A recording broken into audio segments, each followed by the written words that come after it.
Welcome to the Deeper Blue podcast, your weekly guide to everything that is happening around the world underwater.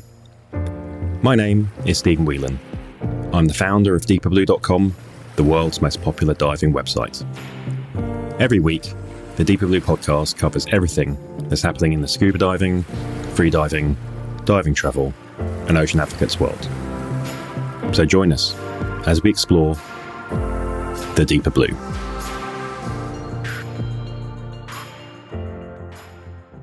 Hi everyone, welcome to episode 16 of the Deeper Blue podcast. Coming up today in this episode, we've got the latest news in the last week from around the world underwater. Then Jason Elias sits down with Aron Arngrimsson, the Icelandic owner of Dirty Dozen Expeditions, which takes adventure wreck diving to a whole new level.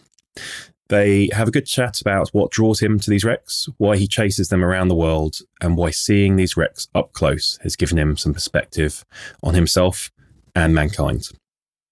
We then hear from fabulous podcast co-host and freediver Mehgan Heany-Grier. She has a practical tip on how to up your recreational freediving game. And then finally, we hear from Gareth Lock on his best dive ever. Right, so on to this week's diving and ocean news. Filmmaker Maxwell Hon has reached a fantastic 8.5-minute new mini documentary on an epic scale. It's titled Tadpoles, The Big Little Migration. The film is a labour of love that took over 4 years to shoot. Maxwell would regularly visit a secluded lake on Vancouver Island in Canada to shoot video and stills of the western toed tadpoles in action. The film documents the daily migration of the tadpoles that they undertake and the risks that they run into. It's absolutely beautifully shot and wouldn't be out of place in a BBC Natural History Unit or National Geographic film. You can catch the film by heading to DeeperBlue.com or directly on YouTube. Some travel news now. Blue Force Fleet has announced that its Red Sea liftboard operations have resumed, which is absolutely fantastic news, as the Red Sea is an absolutely amazing destination for diving and one of my favourite go-to diving areas. The move comes on the heels of the company successfully relaunching its Maldives operations in August 2020. The Red Sea operations are set to relaunch this month in October, and like a lot of diving travel companies, they now have a policy to support customers who want to delay their plans into 2021 or 2022, which can give you some peace of mind. In other travel news, British scuba diving rehabilitation charity Depth Therapy will be recommencing its international scuba diving training expeditions this October with a small group trip to Egypt. Depth Therapy is a fantastic organisation that helps rehabilitate injured military personnel who have suffered life-changing injuries, and this is all done through the medium of scuba diving. There are really quite heartwarming stories I've heard from participants on the programmes as they take amputees and paraplegic troops to go diving, and often hear that the participants in the programme report that they are pain-free for the first time since they got injured. Travel restrictions due to COVID-19 mean that training so far this year for the Depth Therapy programme members has been mostly limited to online academic study. Now the charity is able to take a group of 6 beneficiaries for practical training and enjoy the restorative effects of scuba diving in the clear, warm waters of the Red Sea. The expedition is funded as part of a grant from the Veterans Foundation, and the team will be heading to Hurghada in Egypt from London Gatwick. Finally, they will then head down the coast of Egypt to something called the Roots Red Sea in El Khazir, which will have only just opened the day before they arrive. During the 7-day stay, Depth Therapy will be running raid diving courses. One of the program managers who is joining the expedition is a 20-year-old who was involved in an accident during basic armed forces training. He's a paraplegic wheelchair user who's been particularly affected by lockdown. I really do support what Depth Therapy are doing, and they're only one of a number of different charities doing this other stuff. And I really do encourage you to go and find out more. In this case, for Depth Therapy, it's depththerapy.co.uk. A couple of new products have launched recently. Our friends over at Fourth Elements are on a roll as far as launching new products are concerned. Last week, they launched their latest range of Hydra Skin rash guards. The rash guards are available in the same smooth, high-performance fabric, but are now made with a recycled polyester, decreasing the use of virgin materials. Each Hydra skin helps prevent up to 7 plastic bottles from ending up in landfill or worse, the ocean. They come in a variety of colours and both short and long sleeve forms. And if you're interested, check out fourthelement.com. There's also a new dive computer that's come onto the market from Scuba Pro. It's called the Aladdin A2 and is targeted towards advanced technical scuba divers or freedivers. Surprisingly, it doesn't actually follow the trend of releasing these vivid colour displays that we see quite often these days, but opts for a more traditional sort of dot matrix style display, which, although it is an older type of display, is really nice and clear with some large numbers with easy to read in adverse conditions. It also has wireless air integration that can handle multiple transmitters, which makes monitoring tank pressure and true bottom time much easier, especially for multi-tank technical dives. More information on that on DeeperBlue.com or the Scuba Pro website.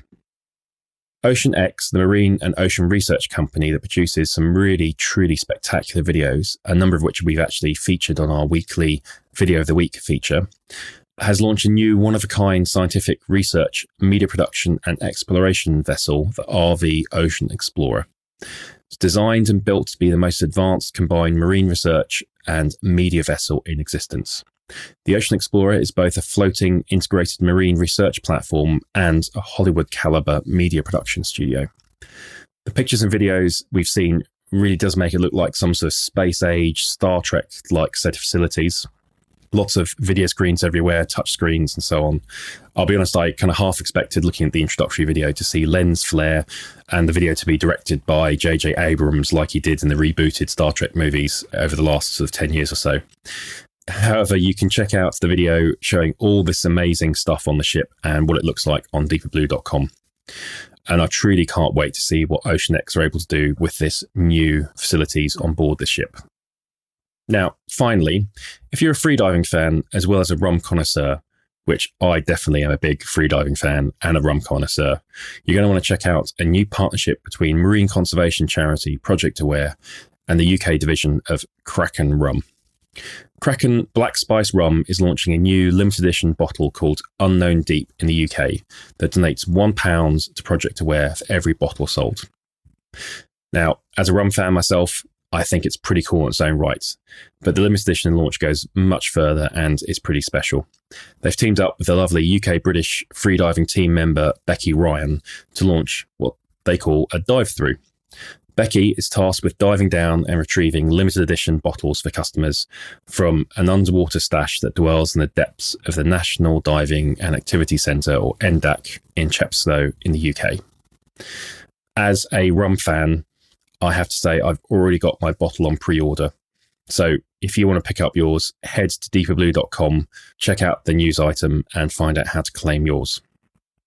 That's it from the news this week. Remember, you can catch up on all the latest news and happenings around the world underwater by heading to DeeperBlue.com or checking us out on Facebook, Instagram or Twitter. And finally, if you like what we've heard, please subscribe, like, comment wherever you hear your podcasts. These comments and subscribes really make a difference. You're listening to the world's only weekly podcast for scuba diving, free diving, dive travel, and ocean advocacy. This is freediver Mehgan Heany-Grier, and you are listening to the Deeper Blue Podcast. Hey there, it's Jason Elias, producer of the Deeper Blue Podcast. Today, a conversation I did with Aron Arngrimsson, the Icelandic owner of Dirty Dozen Expeditions, which takes adventure wreck diving to a new level.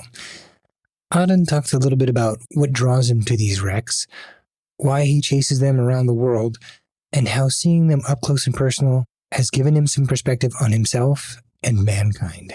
So, hi guys, my name is Aron Arngrimsson. I'm from Iceland and I'm the founder of the Dirty Dozen Expedition, and I'm speaking to you right now from Kiev, Ukraine. So Dirty Dozen Expeditions, for people that don't know, focuses on primarily wreck expeditions. Could you tell us a little bit about what that is and where your passion for that comes from? Well, I've been in the diving industry for, I guess, about 15 years now, and I've had my cave period where that's what I was really into, my deep period, my recreational period, and right now I find myself in the wreck phase of my life, which is one of the key reasons I started this expedition company, because to be completely honest with you, it gave me access to places which I could never, ever afford to go to myself. You and I were talking beforehand about why wreck diving means so much to you, why your company focuses on this, and where your passion around this lies. Can you kind of tell us where that passion comes from in you, what it means to you, and some of the places that passion has taken you? The wreck diving originally started with me on a quite big project called Hamilton, Expedition Hamilton, where we positively identified a US Coast Guard cutter in Reykjavik in Iceland that sank in the Second World War. It was the first Coast Guard casualty for the Americans in the Second World War. It was sunk by a Nazi submarine, and it had 26 souls on board. And this is an expedition that took around 4 or 5 years. And that kind of sparked my passion for wreck diving for a couple of reasons. First of all, wreck diving is not always about the wreck itself. It's about the adventure. It's about assembling a team of friends and people that have a different set of skills and setting up, the great adventure of finding something. And finding US Coast Guard cutter Alexander Hamilton was crazy because it's named after one of your founding fathers, right? So again, one of these crazy side adventures from wreck diving. Another one was the emotional impact of it, because on the second expedition, we went and took this granite memorial plaque with all the names of the sailors that passed away, and we attached it onto the ship at 300 feet. We've obviously been speaking to the families of the fallen men for years at this point, and we only had a limited budget. We spent all the budget on the boat for 1 day.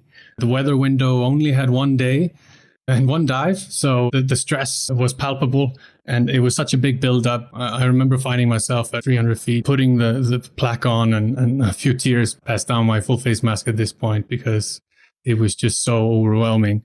But that's my introduction for passion of wreck diving, because it just has so many facets to it. It's not just going diving. It's about the emotional connection to these places. And the last thing I would ask you is, you talked a little bit beforehand about your perspective and where you were raised in Iceland and how you sometimes go to some of these wrecks around the world in naval ships that are wartime ships. And can you just mention some of those ships that you've been on and what that emotional contrast brings up in you? So to give you a bit of a background, I'm born and raised in Iceland. I'm a pacifist by that fact, because our country doesn't have an army. Our police doesn't carry guns. We had, I think, 1 homicide in our country's history a couple of years ago, where our SWAT team, called the Viking Squad, where the police actually had to shoot someone for the first time because they're the only people that carry guns. So we're not very familiar with conflict. We've always stayed neutral in major conflicts. And me being 33 years old, I haven't witnessed and experienced a major conflict. So being thrown into this perspective and doing wreck diving, well, Truk Lagoon harbors a humongous amount of merchant vessels and some Navy vessels, being submarines, oilers, or destroyers. And that conflict itself carried 5,000 casualties. And even to this day, there are several bodies lying below the waters. And when you're confronted with them, you get a sense of your own mortality.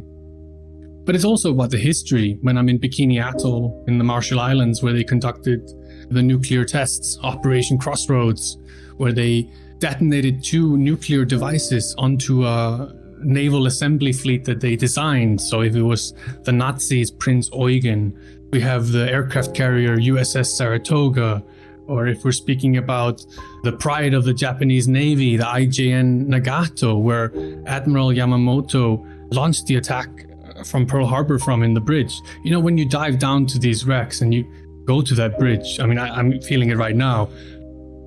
The way you feel it's just out of this world. It just gives me a different perspective. When I go out with people that are my age, I see something I'm quite jealous of sometimes, the blissful ignorance from conflict. Because now when you start seeing it all in perspective, you start to understand. And I thought it was a disadvantage, and I started questioning it at some point, because I went going, why am I going to Chernobyl? Why am I going to Bikini and Truk? I'm experiencing horrors and death and all the rest of it, but I'm really thankful for having done it. It doesn't always give me a great feeling seeing what I see, but I'm thankful for having seen it. So I feel I've just gotten this perspective of remembering where we came from. We're living in the world of long peace right now, even though it maybe doesn't feel like it. We've been a lot worse off, and we should remember that to be able to avoid any conflicts in the future so history doesn't repeat itself.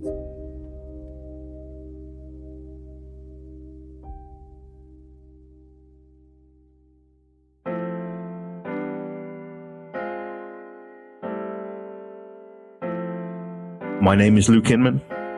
I'm an instructor trainer for scuba, a writer, a filmmaker, a dog walker. And you're listening to the best 30 minutes about diving. The Deeper Blue Podcast.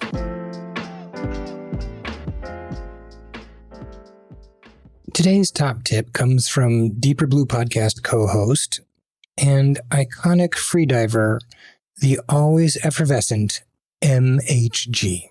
At least that's how I know her. Hey guys, this is Mehgan Heany-Grier, freediver and co-host for DeeperBlue Podcast. And I have a top tip that I want to share with you. It's for practical freediving. So if you are just trying to up your recreational freediving game, maybe be able to get down more gracefully on the reef where you're snorkeling, or increase your bottom time a bit so that you can check out that eel or other critter under the ledge, or maybe just photobomb the scuba divers down there breathing off those big old tanks they're lugging around. One thing that's often overlooked is the importance of streamlining and cutting your drag underwater. So when you're underwater, freediving on your own power, breath holding, moving efficiently through the water is really important because it allows you to conserve your energy and efficiently utilize your air supply. And it also gets you to where you're going more quickly, which can increase your bottom time. So for example, if you think about how an airplane is built to slice through the air, or in nature, how a shark or dolphin is perfectly designed for cutting through the water without any drag, that is your goal for streamlining underwater for freediving and really at any level. So what you want to do is be as streamlined and hydrodynamic as possible. So my top tip is to let your hands fall over your head all the way down and just gently clasp your hands together, and then keep your ears in line with your biceps. And while you're keeping your muscles relaxed in this position, you only need to tilt your head occasionally to peek your eyes forward in the direction you're headed. And what this does is it keeps your forehead and your mask from getting out of line with your body, which when it comes out of line from your body, it creates all this extra drag on the way down. And this simple adjustment will help you be a much more efficient and practical freediver for all your underwater explorations.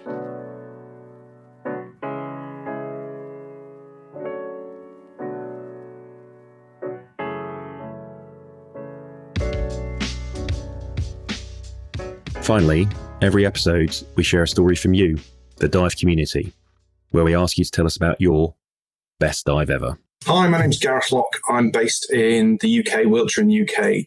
And my favourite dive, my most memorable dive, would have to be the Freesia off the west coast of the Orkneys, which I dived in around 2007, 2008. It sits in 40 to 42 metres. And the reason it's so memorable is because it was my first experience of absolutely stunning visibility on a UK dive. We got a couple of meters, 5 meters below the surface, and we could see the seabed below, 35 meters down. We could see the remains of the wreck, which is an engine boiler, the hull and the propeller. And it was just fantastic. And I've never been in that situation. As we were descending down, it was like being in space. The water was dark, the bubbles were white. I was with some great guys, and I just loved it. And I think back to this saying that actually this is what UK diving can be like. It is awesome. So thank you for inviting me along. If you ever get the chance to get diving in good visibility in the UK, nothing beats it. We'd love to hear your story about diving. So at the end of the show, you'll find out all the info you need to submit your best dive ever.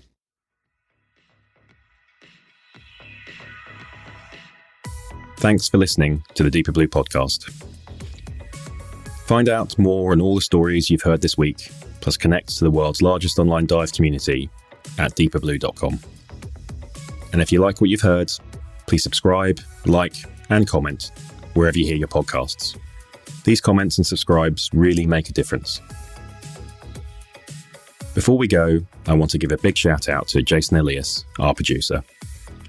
In case you didn't know, he has an amazing podcast about people who have a deep connection to our world's oceans. Connections strong enough that they've dedicated some part of their lives to being in or working on behalf of the water. Take a listen when you get a moment to Jason's show, The Big Deep Podcast. Every week, we want to hear your stories and share them with the world. So please record and send in your short story of your best dive ever. Keep it brief, no longer than 2 minutes, please. And in it, tell us your name and location, where you were on the dive, what happened that made it so great, and why it's meant so much to you. You can get that over to us at bestdiveever@DeeperBlue.com or head to our website, podcast.DeeperBlue.com/bestdiveever. Join us again next week and explore much more of the Deeper Blue.